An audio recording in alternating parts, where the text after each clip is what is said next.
नमस्कार, शुभ सायंकाल दोस्तों। बहुत समय हो गया मुझे आपसे मिले हुए और ये समय मैंने भी आप लोगों को काफ़ी मिस किया है। तो और जिस मुद्दे के साथ मैं आज आपके सामने आ रहा हूँ, वो मुद्दा ना केवल हमारी जो पीढ़ी हमसे पहले जो पीढ़ी है उसको प्रभावित कर गया है, ना केवल ये मुद्दा हमें प्रभावित कर रहा है, बल्कि ये मुद्दा जो आने वाली पीढ़ी है, केवल एक पीढ़ी नहीं, आने वाली जो मानव जाति की पूरी जनरेशन्स हैं, पीढ़ियां हैं, उनको प्रभावित करेगा। और इसका एक स्पष्ट उदाहरण हम इस बार अप्रैल में पड़ने वाली इतनी जबरदस्त गर्मी को लेकर कर सकते हैं, जितनी जबरदस्त गर्मी पूरे भारतवर्ष में पिछले किसी भी सालों में इस तरीके से नहीं पड़ी है। इसी गर्मी का परिणाम है कि नींबू की कीमतों में जो उछाल आया, क्योंकि डिमांड और सप्लाई इकोनॉमी का एक कॉन्सेप्ट होता है कि जिस तरीके से डिमांड बढ़ती है और अगर उस तरीके से सप्लाई नहीं होगी तो सामान्यतः किसी वस्तु की कीमत बढ़ जाएगी।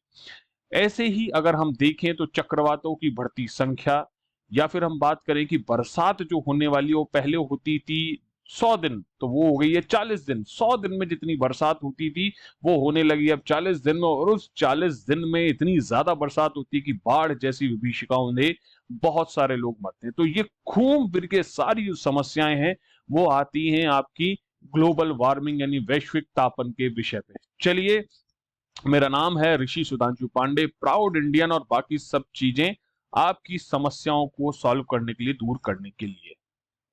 स्टडी ग्लोज की तरफ से कुछ आपको कंसेशन वाले जो फाउंडेशन कोर्स है उसके लिए आपको फ्लैट 70% ऑफ और एक्स्ट्रा 25% ऑफ दिया जा रहा है। और ये पूरा है फाउंडेशन कोर्स के लिए, जिसमें कि 1000 से ज्यादा घंटे आपको पढ़ाया जा रहा है और एनसीईआरटी इंक्लूडेड है, GS1 से लेके GS4, और ऐसे राइटिंग का भी पेपर एक्सक्लूसिवली इसमें इंक्लूडेड है। आप इस कोड को यूज करके इसका फायदा उठा सकते हैं। सभी भाई और बहनों को ईद मुबारक हो मेरी तरफ से। इसके अलावा कंप्लीट मोटिवेशन जो कोर्स है उसमें फ्लैट 60% ऑफ है और एक्स्ट्रा 25% ऑफ है, जिसमें 20 से भी ज्यादा लेक्चर्स हैं। क्वेरी जो आपकी सॉल्व करने के लिए ये नंबर भी आपको दिया हुआ है, ये सिद्धांत सर खुद कवर करते हैं इन कोर्सेस को। खैर, अब बात करते हैं कि ग्लोबल टेम्परेचर, ठीक है, जिसकी हम ग्लोबल वार्मिंग जिसे भी दूसरे टर्म में कहा जाता है, उस पर जो फॉरेस्ट कवर होता है, यानी जो वनों की संख्या है, कितने वन हैं इस धरती पर, उनमें बदलाव से इस वैश्विक तापन पर क्या फर्क पड़ता है, एक रिपोर्ट ली गई है। किसकी ली गई है कि writings in frontiers in forest and global change, Lawrence et al 2022 की एक रिपोर्ट है, जिस रिपोर्ट का टॉपिक है the impact forest cover change has on abiotic processes like water and energy balance. की धरती पर जल और ऊर्जा का जो संतुलन बनाया हुआ है उस पर फॉरेस्ट कवर का क्या प्रभाव पड़ता है। खास तौर पे these biophysical processes have a considerable impact on the carbon sequestration potential of the ecosystem. ये कार्बन सीक्वेंस्ट्रेशन जो एक टर्म है उसका सीधा सीधा मतलब है कि जो धरती पे उपलब्ध संसाधन है, बायोटिक फैक्टर्स हैं, वो कार्बन को कितने तरीके से, कितने लेवल तक अब्सॉर्व कर पा रहे हैं और उसे ऑक्सीजन में कन्वर्ट कर पा रहे हैं। The problem being right now global warming की यही है कि जितना हम अवशोषण कर रहे हैं कार्बन का, उससे कहीं ज्यादा हम उसका उत्पादन कर रहे हैं। नेक्स्ट, बायोफिजिकल इफेक्ट्स क्या है ये आप चर्चा कर लेते हैं। पहला है अल्बिडो। अच्छा, मैं इसमें आप लोगों को एक चीज बता दूं कि यूपीएससी के एस्पिरेंट्स के लिए ये जो लेक्चर, ये जो स्लाइड है, बहुत स्लाइड मतलब पूरी जो पीपीटी है बहुत ज्यादा इंपॉर्टेंट है। सीधे सीधे या तो प्रिलिमिनरी एग्जाम में 2 मार्क्स का, या फिर मेंस और इवन ऐसे में एज इट इज आपके सामने ये क्वेश्चन के रूप में उपस्थित हो सकता है, क्योंकि ये टॉपिक इतना ज्यादा संवेदनशील और रोजमर्रा के जीवन से जुड़ा हुआ है। खैर, सबसे पहले अल्बिडो की बात करते हैं। It is the amount of incoming radiation reflected by the ground.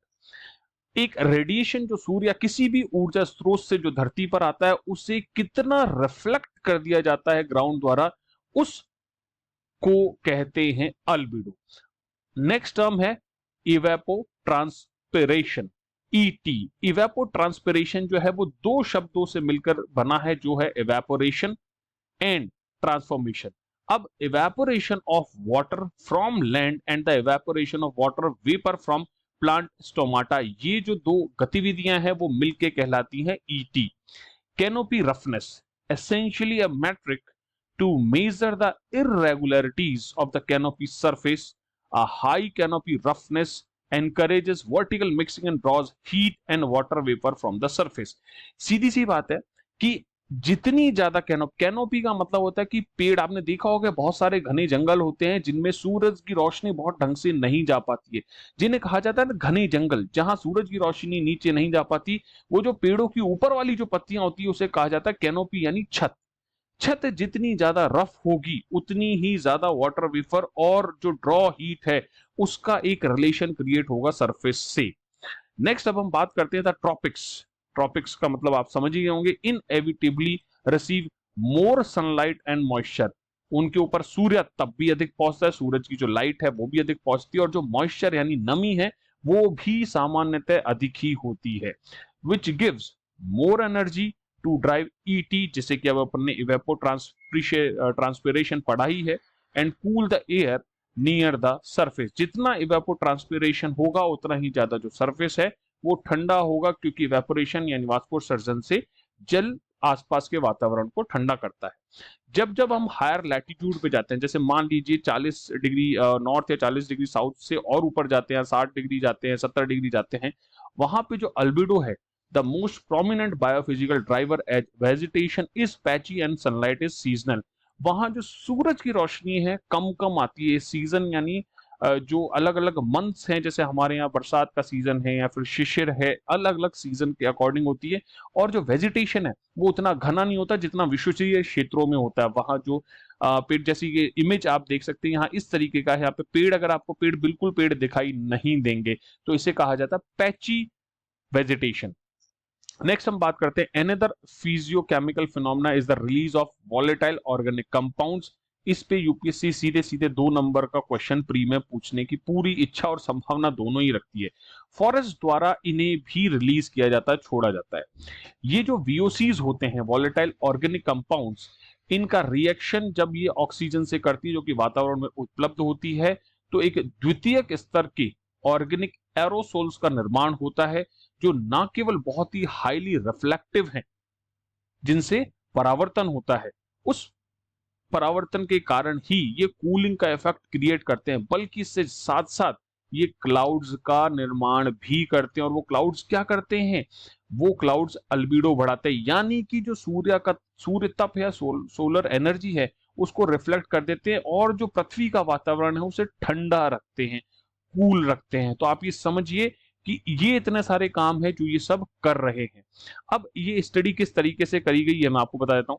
The author examined effects of forest cover change on carbon stocks, कि भाई अगर पेड़ों का फॉरेस्ट कवर कम होता है, वन जो आच्छादन है अगर वो कम होता है, तो फिर कार्बन स्टॉक मतलब कितना कार्बन, जो CO2, सीधी सीधी भाषा में अगर मैं बात करूं तो CO2 मीथेन, अलग अलग जो कार्बन को रखने वाली गैसेज हैं, उनका स्टॉक, उनका वो कितने लेवल पे इकट्ठा रहती हैं, एबायोटिक फैक्टर से उनसे क्या रिलेशन है। तब उसके बाद दे कंपाइल्ड क्वांटिटेटिव डेटा। ऐसा नहीं कि केवल बातों से ही काम करें, उन्होंने एनालिसिस किया, उन्होंने डेटा लिया अलग अलग कैटेगरीज का on biophysical factors by using the ground based examinations as well as remote sensing के माध्यम से भी उन्होंने किया है। अगर मैं आपको सलाह दूं तो रिमोट सेंसिंग सैटेलाइट्स देख लीजिएगा, यूपीएससी प्री में रिपोर्ट सेंसिंग क्या होती है। और रमन इफेक्ट, मैं हिंट दे रहा हूं कि रमन इफेक्ट एक चीज होती है, उसमें रिमोट सेंसिंग में हमारे यहाँ की जो डॉक्टर सीवी रमन है उनका बहुत बड़ा योगदान है। तो आप चेक कर सकते हैं, क्वेश्चन बन सकता है इसमें 2 नंबर का। साथ ही साथ ये जो रिपोर्ट ली गई 3 लेवल पे की गई, एक लोकल लेवल पे, रीजनल लेवल पे एंड ग्लोबल लेवल पे। और ट्रॉपिकल रेन फॉरेस्ट खास तौर पर 3 कॉन्टिनेंट है, जैसे Latin America, central America, south east Asia, इनमें जो विश्वतीय वर्षा वन है उन्हीं पर भी एनालिसिस किया गया। ये देखिए, अगर मैं साउथ अमेरिका की अमेजन के जंगलों की बात करूं, ठीक है, इसके अलावा अगर मैं बात कर रहा हूँ किस चीज की, लैटिन अमेरिका की बात होगी अपने, और हमने बात की सेंट्रल अफ्रीका की, तो ये सेंट्रल अफ्रीका में विश्वतीय वन मिलते हैं। और ये जो मैरीटाइम साउथ ईस्ट एशिया वाला क्षेत्र है, यहाँ इन्हीं तीनों लेवल पे विश्वतीय वर्षा वनों की उपलब्धता है। ठीक है, इसके बाद हम बात करते हैं कि फाइंडिंग्स ऑफ द स्टडी क्या है। सबसे पहली बात है कि जो सरफेस टेम्परेचर है फॉरेस्ट कवर के अंतर्गत are significantly lower than in areas bereft of the cover. जहां जहां पेड़ पौधे नहीं है, सीधी सरल भाषा है, वहां पर वातावरण का तापमान अधिक है। लेकिन जहां पर पेड़ पौधे हैं, वनावरण है, वहां पर तापमान कम है, तो ग्लोबल वार्मिंग के कंपैरेटिवली कम है ये। खैर, in tropical forest an average local surface जो है उसकी कूलिंग है 0.96 डिग्री। ये कुछ फैक्ट्स हैं जो आप सीधे सीधे यूपीएससी के एग्जाम में आंसर लिखते समय यूज कर सकते हैं। ये आपको पीडीएफ उपलब्ध हो ही जाती है, तो आप इसका उपयोग करें। इसके अलावा बायोफिजिकल कूलिंग इफेक्ट्स की जब बात करें, brought about by biophysical abiotic drivers changes by latitude, latitude मतलब अक्षांश, इन अ रेदर प्रिडिक्टेबल मैनर। एक अपेक्षा थी जिस तरीके से कि जिस इस तरीके से ही तापमान में कमी होगी, उसी तरीके से उन्होंने तापमान में कमी की। जैसे कि इक्वेटर से 30 से 40 डिग्री नॉर्थ में जाएंगे तो बायोफिजिकल इफेक्ट्स थे, उन्होंने ऑगमेंट किया CO2 सिक्वेस्ट्रेशन को in cooling the global environment. ठीक है। In the mid latitudes up to 50 degree north, जब हम मध्य अक्षांशों पे जाते हैं तो 50 डिग्री नॉर्थ पर जाने से डिफॉरेस्टेशन जो है उसने एक इस स्तर पर वो ले गया कि जो वातावरण का तापमान है वो अधिक ही रहा, धीरे धीरे अधिक होने लगा, क्योंकि वहां पेड़ पौधे कम है, कैनोपी कम है, जो हमने इस स्लाइड में देखा भी था कि वहां पैची सिस्टम है, पेड़ पौधे वनावरण ज्यादा नहीं है। ठीक है। इसके बाद बियॉन्ड 50 डिग्री नॉर्थ डिफॉरेस्टेशन की बात करूं तो वहां पर चूंकि सूर्य तप या सोलर एनर्जी है वो कम होती जाती है, तो उससे कूलिंग जो है वहां पे इंक्रीज पाई गई। In the event of deforestation albedo changes induce cooling, albedo की मात्रा बदल रही है तो उससे कूलिंग भी बढ़ रहा है। Though this is offset by warming effect of lost canopy roughness, जो कैनोपी की रफनेस थी चूंकि वो खो गई, और यद्यपि पेड़ों के कटने के कारण जो अल्बिडो था उसने रिफ्लेक्ट तो ज्यादा किया, बट वो जो रिफ्लेक्शन था उसका रेशियो उस मात्रा से कम था जो कि रफ कैनोपी के कारण रिफ्लेक्ट होती थी। अब in tropics once the warming from lost transpiration is accounted for the net, it's all about the net। हम कहते हैं ना कॉस्ट बेनिफिट एनालिसिस क्या है कि भाई मैंने एक हाथ से लिया एक हाथ से दिया तो ओवरऑल मेरे हाथ में क्या रहा, तो net biophysical effect from topical deforestation is global warming. तो ये एक उन्होंने स्पष्ट डेफिनेशन की दी कि वैश्विक तापन क्या है, और उन्होंने खास तौर पे से केंद्रित किया ट्रॉपिकल डिफॉरेस्टेशन पर। These biophysical effects of forest add a moderating influence to the local and regional climate, which explains why after deforestation hot days become increasingly common even in mid and high altitude।